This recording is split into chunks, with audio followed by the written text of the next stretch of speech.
Friends, welcome back my YouTube channel Diksha Pathshala. आज के इस वीडियो में हम लोग केमिकल काइनेटिक्स के बारे में पढ़ेंगे।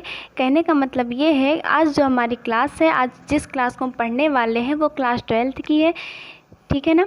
तो आज हम पढ़ेंगे केमिकल काइनेटिक्स के बारे में। रासायनिक बलगति है क्या, इसके अंतर्गत कितने टॉपिक्स आते हैं तथा इसके बारे में हम लोग पढ़ेंगे और इसको डिटेल्स में जानेंगे, ठीक है। तो अगर आपने अभी तक हमारे चैनल को सब्सक्राइब नहीं किया है तो उसको सब्सक्राइब कीजिए, साथ में बेल आइकन को भी प्रेस कीजिए, जिससे कि हमारे द्वारा कोई भी वीडियो अपलोड किया जाए तो उसका नोटिफिकेशन आपके पास सबसे पहले पहुंच जाए, ठीक है ना। तो अब हम लोग पढ़ लेते हैं यहाँ पे केमिकल काइनेटिक्स के बारे में। चलिए स्टार्ट करते हैं। यहाँ पे अगर पूछा जाए व्हाट इज़ केमिकल काइनेटिक्स, ठीक है ना, तो हम लोग बताएंगे क्या, तो ध्यान से देखिएगा। तो इसको हम परिभाषित किस प्रकार से कर सकते हैं, तो कहेंगे भौतिक विज्ञान की वह शाखा, ध्यान से देखिएगा, भौतिक विज्ञान की वह शाखा जिसमें रासायनिक अभिक्रिया के वेग, रासायनिक अभिक्रिया के वेग या अभिकारकों की सांद्रता, अभिकारकों की सांद्रता हो गया, ताप हो गया, तथा उत्प्रेरक की उपस्थिति, किसकी उपस्थिति, उत्प्रेरक की उपस्थिति में होने वाले परिवर्तन को, होने वाले परिवर्तनों का अध्ययन किया जाता है, तो उसे हम लोग क्या कहते हैं, रासायनिक बलगतिकी कहते हैं, ठीक है ना। इस प्रकार से ये हमारा डिफिनीसन हो गया। डिफिनीसन क्या हो गया, एक बार फिर से सुन लेते हैं। भौतिक विज्ञान की वह शाखा जिसमें रासायनिक अभिक्रिया के वेग या अभिकारकों की सांद्रता, ताप तथा उत्प्रेरक की उपस्थिति में होने वाले परिवर्तनों का अध्ययन किया जाता है, उससे हम लोग क्या कहते हैं, केमिकल काइनेटिक्स कहते हैं। अगर हम पूछें कि इसके जनक कौन थे, तो हम लोग जान लेते हैं, इसके जो जनक थे वो थे विल्हेल्मी, ठीक है ना। इसे अभिक्रिया का वेग क्या है, ये सब, इन सभी के बारे में हम लोग जानेंगे, किंतु इससे पहले हम लोग देख लेते हैं कि तीव्र अभिक्रियाएं क्या होती हैं, अतिमंद अभिक्रियाएं क्या होती हैं और मंद अभिक्रियाएं क्या होती हैं, ठीक है। तो हम लोग पहले क्या देखते हैं, तीव्र अभिक्रियाएं क्या होती हैं। तीव्र अभिक्रियाएं क्या होती हैं, तो ध्यानपूर्वक सुनना। तीव्र अभिक्रिया क्या होती है, ऐसी अभिक्रिया जो तात्क्षणिक समय में, किसमें, तात्क्षणिक समय, तात्क्षणिक समय का मतलब 10⁻³ से 10⁻⁴ सेकंड में पूरी हो जाती हैं, ठीक है।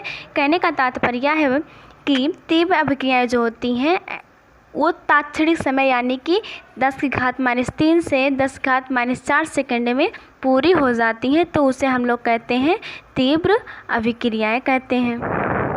इस प्रकार से ये हमारी डिफिनीसन हो गई, ठीक है। अगर कहें इसके अंतर्गत क्या क्या आती है, तो तीव्र अभिक्रियाओं के अंतर्गत आयनिक अभिक्रियाएं आती हैं, आयनिक अभिक्रियाएं हो गए, उदासीनीकरण हो गया, उदासीनीकरण, अवक्षेपण इत्यादि अभिक्रियाएं आती हैं, किसके अंतर्गत, तीव्र अभिक्रियाओं के अंतर्गत आती हैं। इन अभिक्रियाओं का अति तीव्र वेग से पूरे होने का कारण यह होता है कि इन अभिक्रियाओं में ना तो बंध टूटता है और ना ही बंध बनता है, केवल आयनों का विनिमय होता है। इस प्रकार से ये हमारा हो गया, ठीक है ना। आगे हम लोग रिएक्शन को देख लेते हैं कि किस प्रकार से इसके रिएक्शंस हैं। तो एग्जाम्पल के तौर पे देख लेते हैं। हमने लिखा NaOH plus HCl gaps out NaCl plus H2O। इस प्रकार से ये यहाँ पे देख लेते हैं NaOH है प्लस HCl, ठीक है। इस क्षार को अगर हम लोगों ने अम्ल से क्या किया, क्रिया कराया तो यहाँ पे हमारा लवण और जल बन गया। इस प्रकार से ये हमारा पहला रिएक्शन हो गया। दूसरे की अगर बात करें तो हो जाएगा AgNO3 plus KCl gaps out, बनेगा क्या KNO3 प्लस AgCl। इस प्रकार से ये हमारा दूसरा रिएक्शन हो गया। अगर अब हम बात करें कि अति मंद अभिक्रियाएं क्या होती हैं, तो हमारी बातों को ध्यान से सुनिएगा।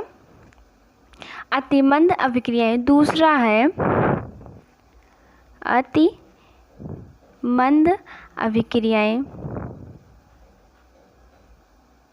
अतिमंद अभिक्रियाएं के बारे में बात कर लेते हैं। तो अतिमंद अभिक्रियाएं क्या होती हैं, तो ध्यान से सुनिएगा। ऐसी अभिक्रियाएं जिनमें कई दिनों में अभिक्रिया के कारण कोई दर्शनीय परिवर्तन नहीं होता है, तो उसे हम लोग अतिमंद अभिक्रियाएं कहते हैं। हम यहाँ पर लिख भी देते हैं। चलिए, ऐसी अभिक्रियाएं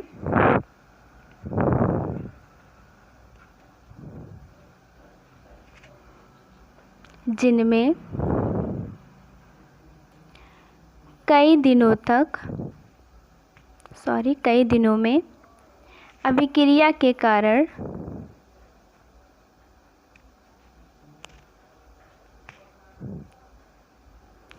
क्या नहीं होता, कोई दर्शनीय परिवर्तन नहीं होता है।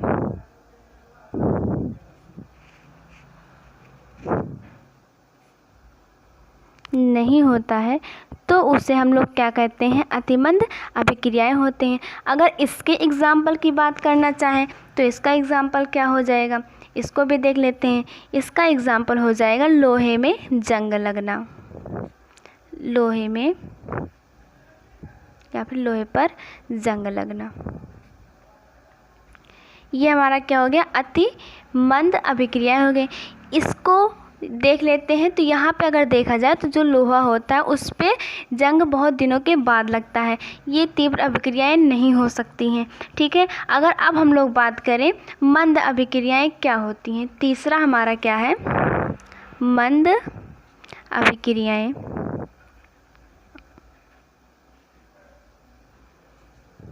तो देखते हैं मंद अभिक्रियाएं जो होती हैं, तीव्र अभिक्रियाएं और अति मंद अभिक्रियाएं के मध्य कुछ ऐसे अभिक्रियाएं होती हैं जिसके वेग का निर्धारण साधारण विधियों के द्वारा कर सकते हैं, तो उसे हम लोग क्या कहते हैं, मंद अभिक्रियाएं कहते हैं। ठीक है। इन अभिक्रियाओं में क्या होता है, अणु भाग लेते हैं। क्या लेते हैं, अणु भाग लेते हैं।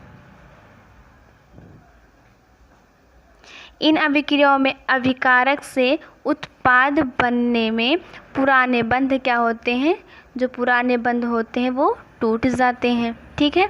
तथा नए बंध बनते हैं। अगर रिएक्शन को देखते हैं तो उसको भी देख लेते हैं। एग्जाम्पल के तौर पे यहाँ पे हमने लिया अमोनियम नाइट्राइट, कहने का मतलब NH4NO2, इससे हम लोग कहते हैं अमोनियम नाइट्राइट।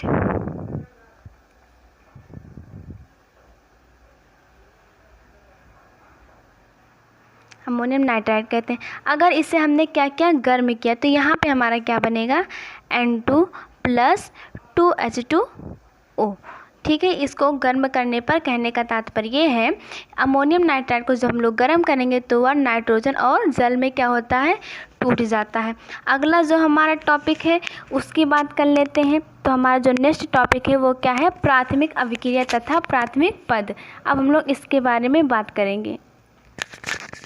चलिए देखते हैं हमारा टॉपिक क्या है, प्राथमिक अभिक्रिया तथा प्राथमिक पद। प्राथमिक अभिक्रियाएं क्या होती हैं, इसको ध्यान से देखते हैं। तो ऐसी अभिक्रियाएं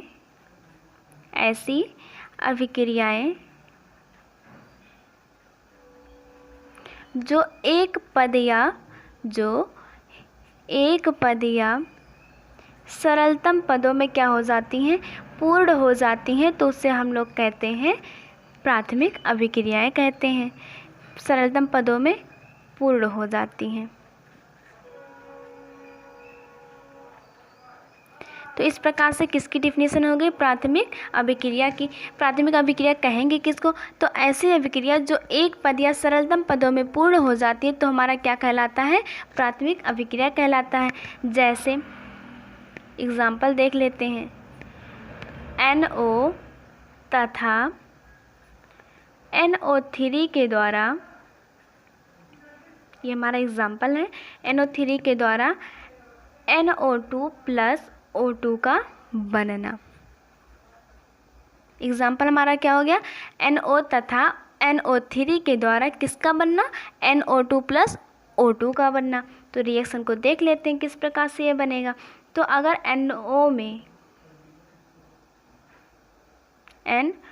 में किससे क्रिया कराएंगे, O3 से क्रिया कराएंगे, तो हमारा बन जाएगा NO2 प्लस O2। इस प्रकार से यहाँ पे देखते हैं ऑक्सीजन की संख्या 4 है, तो यहाँ भी ऑक्सीजन की संख्या 4 हो गई। ठीक है ना, ये हमारा रिएक्शन हो गया। अब जो हमारा NO3 है, इसको भी हम लोग देखेंगे अभी। तो आगे ये जान लेते हैं जो जटिल अभिक्रियाएं होती हैं वो क्या होती हैं। तो जटिल अभिक्रिया के बारे में अगर बात करें तो ऐसी अभिक्रियाएं जो कई पदों में पूरी होती हैं उसे हम जटिल अभिक्रियाएं कहते हैं, तथा इनका प्रत्येक पद प्राथमिक पद कहलाता है। जटिल अभिक्रियाओं का जो प्रत्येक पद होता है वो क्या कहलाता है, प्राथमिक पद कहलाता है। तथा अभिक्रिया के दौरान बनने वाले यौगिक जो परिणामी अभिक्रिया में उपस्थित नहीं होते हैं उसे हम लोग कहते हैं माध्यमिक यौगिक। ठीक है, इस प्रकार से ये सारी बातें हो गई। अगर हम लोग एक रिएक्शन और भी देख लें, वो क्या है, NO2 तथा CO के द्वारा NO व CO2 का बनना। ये हमारी जटिल अभिक्रियाएं की रिएक्शन है। और ये जो हमारा था वो प्राथमिक अभिक्रिया का रिएक्शन हो गया। ठीक है ना, ये हम लिख देते हैं यहाँ पे। ये हो गया प्राथमिक अभिक्रिया का रिएक्शन और ये हो गया जटिल अभिक्रिया का रिएक्शन। तो चलिए इसको देखते हैं कैसे ये आएगा। NO2 तथा कार्बन मोनोऑक्साइड के द्वारा NO व कार्बन डाइऑक्साइड का बनना। तो हम लोग रिएक्शन को कैसे लिखेंगे, तो यहाँ पे देख लेते हैं। NO2 plus NO2 gives out NO3 plus NO। ये हमारा बन गया। कहने का मतलब ये है, अगर हम लोग NO2 में NO2 को क्रिया कराते हैं तो क्या बनता है, NO3 प्लस NO बन जाता है। अब इसी को हम लोग क्या करते हैं, फिर से देख लेते हैं अगले पदों में कैसे लिखेंगे। तो NO3 plus CO gives out CO2 plus NO2। इस प्रकार से ये दोनों हमारे क्या हो गए, प्राथमिक पद हो गए। क्योंकि अभी हमने बताया था ऐसी अभिक्रियाएं जो कई पदों में पूरी होती है जटिल अभिक्रियाएं कहलाती हैं, तथा इनका प्रत्येक पद क्या कहलाता है, प्राथमिक पद कहलाता है। और यहाँ पे अगर आप देखें तो कट जाएगा, NO3 से NO3 कटेगा, NO2 से NO2 कैंसिल हो गया। तो यहाँ पे बचा क्या, उसको हम लोग लिख लेते हैं। बच गया NO2 plus CO gives out NO plus CO2। इस प्रकार से हमारा जो एग्जाम्पल था वो बन के रेडी हो गया। ठीक है ना, चलिए अब हम लोग बात कर लेते हैं अभिकारक का वेग। अभिकारक का वेग क्या होता है, सॉरी अभिक्रिया का वेग। टॉपिक हमारा अगला क्या है, अभिक्रिया का वेग।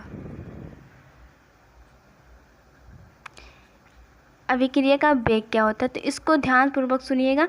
एकांक समय में किसी अभिक्रिया में अभिकारकों या उत्पादों की सांद्रता में होने वाला परिवर्तन क्या कहलाता है, अभिक्रिया का वेग कहलाता है। इस प्रकार से ये हमारा हो गया। डिफिनीशन लिख देते हैं। एकांक समय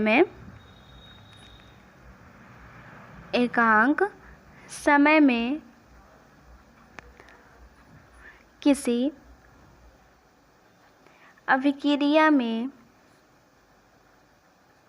अभिकारकों या उत्पादों की सांद्रता में होने वाला परिवर्तन क्या कहलाता है? अभिक्रिया का वेग कहलाता है। ठीक है, अगर इसके सूत्र के बारे में बात करें तो इसका सूत्र क्या होता है, चलिए उसको भी देख लेते हैं। इस प्रकार से ये हमारा डिफिनीसन हो गया। इसकी सूत्र होती क्या है? तो होता है अभिक्रिया का वेग बराबर, अभिक्रिया का वेग बराबर होता है अभिकारक, ध्यान से देखिएगा, बहुत इंपॉर्टेंट फार्मूला है, अभिकारक की सांद्रता में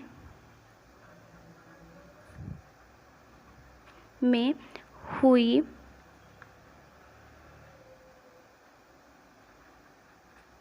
कमी बटे कुल समय।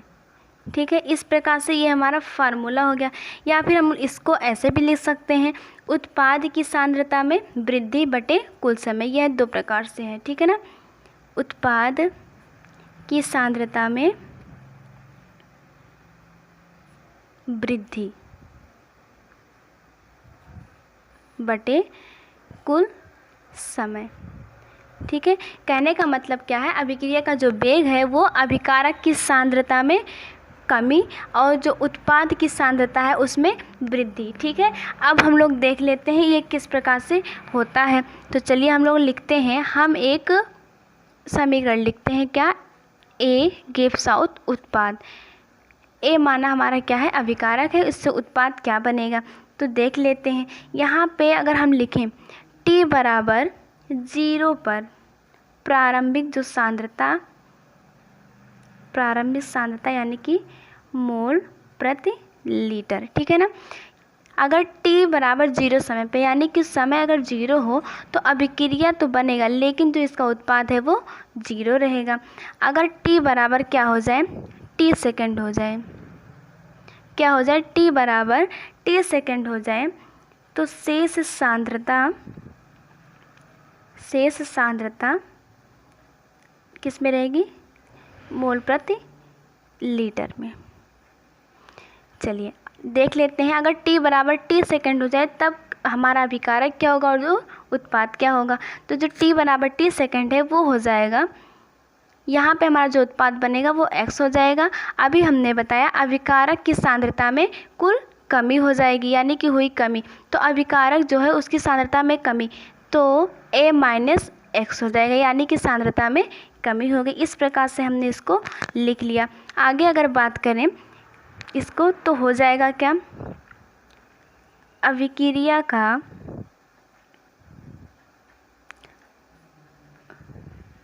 औसत वेग बराबर क्या हो जाएगा, देख लेते हैं। अभिक्रिया का औसत वेग बराबर अभिकारक की सांद्रता में हुई कमी बटे कुल समय। तो इसी फार्मूले पे हम लोग क्या करेंगे, इसको रख देंगे। चलिए देखते हैं, अभिकारक की सांद्रता में हुई कमी क्या है? ए से हम लोग a माइनस एक्स को घटा देंगे बटे कुल समय हमारा क्या था? T था। ठीक, अब इसको ब्रैकेट यानी कि ब्रैकेट को हम लोग ओपन कर लेते हैं तो आएगा क्या, चलिए देखते हैं। a माइनस, अब यहाँ माइनस मल्टीप्लाई होगा तो हो जाएगा a plus x upon T. a से एक क्या हो गया? कैंसिल होगा। इस प्रकार से औसत वेग क्या आ गया? औसत वेग बराबर आ गया एक्स अपान टी। ठीक है, इसको हम लिख लेते हैं आगे। क्या आ गया? औसत वेग बराबर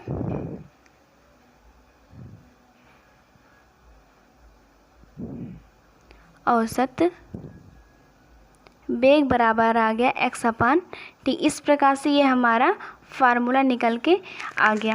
आगे अगर हम बात करें इस पे क्वेश्चन किस प्रकार से आ सकता है, किस प्रकार से क्वेश्चन लग सकता है, तो ध्यान से देखिएगा हमारा क्वेश्चन इस पे किस प्रकार से लग सकता है। क्वेश्चन अगर है एक अभिक्रिया, ध्यान से देखिएगा बहुत ही इम्पोर्टेंट क्वेश्चन है। एक अभिक्रिया हमने लिखा, अभिकारक मान लीजिए R हो गया और जो उत्पाद बनेगा वो P हो गया। ऐसे मैंने कुछ रिएक्शन लिखा, ठीक है। में अभिकारक की प्रारंभिक सांद्रता, किसकी सांद्रता? अभिकारक की प्रारंभिक सांद्रता कितना है? 0 0.6 मोल प्रति लीटर, ठीक है, से घटकर 20 मिनट में 0.2 मोल प्रति लीटर शेष रह गई। शेष क्या हो गई? रह गई। तो अभिक्रिया के औसत वेग की गणना कीजिए। इस प्रकार से ये हमारा क्वेश्चन हो गया। तो इसको सॉल्व कैसे करेंगे? वेरी सिंपल है। सबसे पहले हम क्या लिखेंगे? यहाँ पे हमारा देखिए दिया गया है अभिक्रिया एक क्या है? R gives out P। इसको हमने लिख लिया, ठीक है। अगला उसके बाद क्या करेंगे? यहाँ पे दिया गया है अभिकारक की प्रारंभिक सांद्रता कितनी थी? 0.6 मोल प्रति लीटर थी। तो उसमें करना क्या है? हमने बताया था 0 बराबर T समय पर क्या हो जाएगा? उत्पाद कितना बना था? कहने का मतलब अभिकारक, ठीक है, प्रारंभिक सांद्रता जो है वो कितना है? 0.6 हो गया, ठीक है। उत्पाद जो हमारा बनेगा वो क्या हो जाएगा? 0 हो जाएगा। समय कितना दिया गया हमारा? इसको भी देख लेते हैं। समय हमारा दिया गया है 20 मिनट। 20 मिनट दिया गया है। उसके बाद 20 मिनट में 0.2 मोल प्रति लीटर शेष रहेगी, यानी कि जो शेष सांद्रता है कितने मिनट में? 20 मिनट में। तो जो हमारा दूसरा रिएक्शन जो हम लिखेंगे, दूसरी जो प्रोडक्ट लिखेंगे, देखते हैं उसको। T बराबर 20 मिनट में इसकी सांद्रता क्या हो गई? 0.2 हो गई। कहने का मतलब इसको लिखेंगे 0.6 माइनस 0.2, ठीक है। और यहाँ पे जो हमारा उत्पाद बना था क्या बना था? 0.2 बना था। इस प्रकार से इसको हमने लिख लिया। अब आगे देखते हैं औसत वेग बराबर क्या है। ये मिनट में है तो इसको हम मिनट में ही निकालेंगे। पहले मिनट में देख लेते हैं। जो औसत वेग आएगा, औसत वेग क्या आएगा? औसत वेग बराबर फार्मूला क्या था? अभिकारक की सांद्रता में कमी बटे कुल समय। लिख देते हैं यहाँ पे अभिकारक की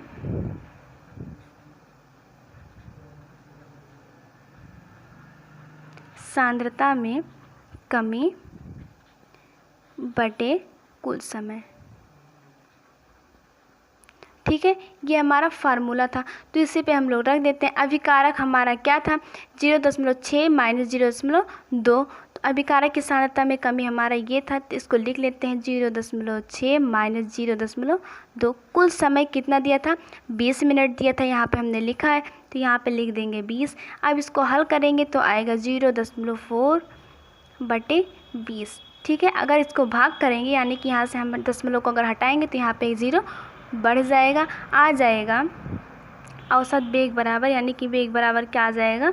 इसको जब भाग करेंगे तो 0.02 मोल प्रति लीटर प्रति मिनट। ये तो हमारा मिनट में आंसर आ गया, ठीक है। अगर हम सेकंड में निकालना चाहें तो क्या हो जाएगा? यहीं पे देख लेते हैं। टी बराबर अगर क्या दिया है? 20 मिनट दिया है, तो टी बराबर अगर सेकंड की बात करें तो क्या हो जाएगा? 1200 सेकंड। कहने का 60, यानी कहने का मतलब क्या होगा? 60 से हम लोगों ने मल्टीप्लाई कर दिया। तो इसी पे हम सेम ऐसे हम लोग निकालेंगे, तो देख लेते हैं। आ जाएगा वेग बराबर 0.6 माइनस 0.2 बटे, हमने किस में निकालेंगे? इसको सेकंड में निकालेंगे। ये हमारा मिनट में आंसर आया, इसको हमने मिनट में निकाला। अब सेकंड में निकालेंगे तो क्या आएगा? 1200। यहाँ पे कुल समय था। आगे सॉल्व कर लेते हैं। 0.4 अपन ये बटे 1200, इसको सॉल्व कर लेते हैं। आ जाएगा 4 बटे 12। ये यहाँ पे देखिए 3 0 है, तो हम इसको लिख सकते हैं 10 की घात 3 लिख सकते हैं, ठीक है। आगे देख लेते हैं 4 बटे 12। अगर 10 की घात 3 को हम ऊपर ले जाएंगे तो क्या हो जाएगा? 10 की घात -3, क्योंकि ये ऊपर जा रहा है, ठीक है। आगे इसको भाग करेंगे तो आ जाएगा 3 10 की घात -3 मोल प्रति लीटर प्रति सेकंड, क्योंकि हमने सेकंड में इसको चेंज कर दिया था। यही हमारा क्या हो जाएगा, आंसर हो जाएगा। तो बच्चों, अगर आपको हमारा वीडियो पसंद आया हो तो इसको लाइक, सब्सक्राइब, शेयर करना मत भूलिए। और अगले वीडियो में हम बात करेंगे अभिक्रिया के वेग को प्रभावित करने वाले कारक। ठीक है, कौन कौन से कारक होते हैं इसे हम लोग पढ़ेंगे।